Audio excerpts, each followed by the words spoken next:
ஜீவநீரோடை ஊழியங்கள் வழங்கும் இதயத்திற்கு இன்று ஒரு சிந்தனை. பரிசுத்தமே பெரியது. பல நாடுகளுக்கு சென்று பல பட்டங்களை பெற்றவர்களை விட, பல பெரிய பதவிகளை அனுபவிப்பவர்களை விட பரிசுத்தமான ஒரு பாமரன் மிகுந்த கனத்திற்குரியவன். உலகத்தின் எந்த ஒரு அந்தஸ்தான நிலையை விட பரிசுத்தம் என்பது மிகவும் உயர்ந்தது. பட்டம், பதவி, பணம், அந்தஸ்து, ஞானம் யாவுமே மனிதர்களோடு சம்பந்தப்படுவதற்கு மட்டுமே உதவும். ஆனால் பரிசுத்தம் என்பது சர்வவல்ல தேவனோடு தொடர்பு கொள்ள உதவுகின்ற மேன்மையான ஒன்று.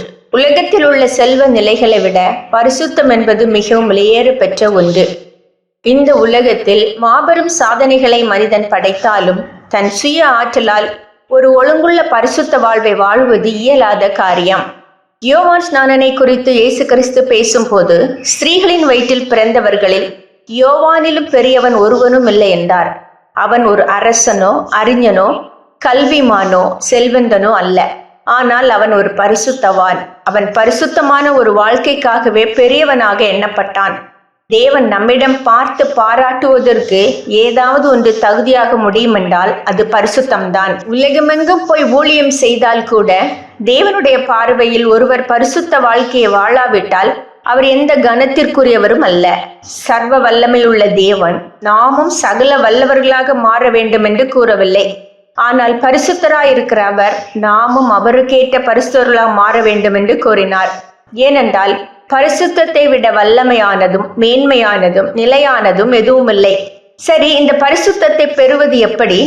இயேசு கிறிஸ்துவை உடையவர்களாக காணப்படுவதே பரிசுத்தமுடையவர்களாக காணப்படுதலாகும். ஏனென்றால் அவரே நம்முடைய பரிசுத்தம்.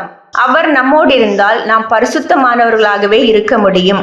பரிசுத்தம் என்பது ஏதோ நம்மை நாமே நம்முடைய சுய முயற்சிகளால் சலவை செய்து கொண்டிருப்பது அல்ல. சில நல்ல விஷயங்களை செய்வதும் சில தீய விஷயங்களை தவிர்ப்பதும் பக்தி செயலாக இருக்குமே என்றி அதுவே பரிசுத்தம் அல்ல. பரிசுத்தம் என்பது பரிசுத்தராகிய இயேசுவின் உறவையும் ஐக்கியத்தையும் நமக்குள் தேடி அதன் விளைவாக நம்மிடம் ஒரு வித்தியாசமான தெய்வீக தரம் வாய்ந்த பண்பு நிலை உருவாவது ஆகும். இறை ஐக்கியத்தின் பிரதி விளைவுதான் பரிசுத்தம். தேவனுடைய ஐக்கியத்தை நமக்குள் நிச்சயமாக உணர்ந்து உறுதிப்படுகிற ஒரு நிலையே பரிசுத்தம். சிந்தனைக்கு, வாயின் வார்த்தைகள் உன்னை யார் என்று சொன்னாலும் வாழ்கின்ற விதம்தான் உன்னை யார் என்று நிரூபிக்கும்.